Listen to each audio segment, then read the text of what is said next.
Here in this topic, we are going to start class 9th biology topic protective tissue. In this, we are going to see about epidermis cell, corpus cell, stomata, and many more. Here, the protective tissue are very important for the plant cell or the plants to live or stay in the adverse climatic condition. Epidermis. Epidermis is usually made up of single layer of cells. In some plants living in very dry climates or dry habitats, the epidermis may be thicker since protection against water loss is critical. This means that the upper and lower layer, as we can see in the diagram, is made up of epidermis, which is a water resistant substance.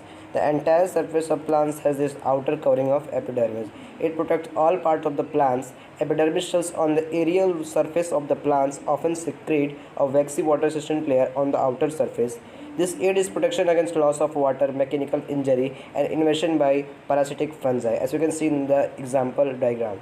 The minute holes present in the epidermis of leaf is called stomata, enclosed by two kidney-shaped cells called guard cells.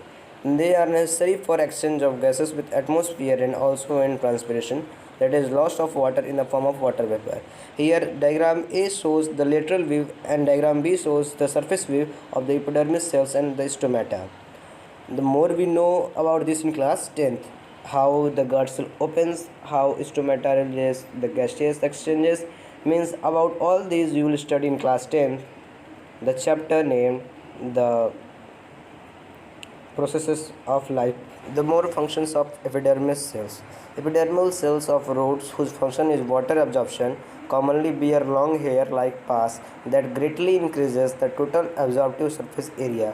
This means that epidermal cell also increases very much absorptive surface area by increasing the long hair-like paths in the root.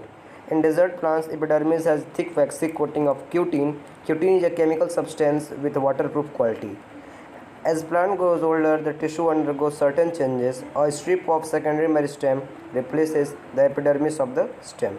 Cells of outside cut off this layer. These cells form the bark of the tree. The cork are dead and compactly arranged without intracellular space.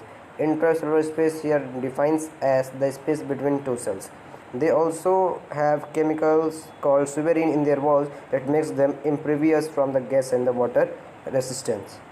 Here the black one shows cork shell and the white one shows ruptured epidermis. This diagram is taken from the NCERT figure 6.6. Thank you very much.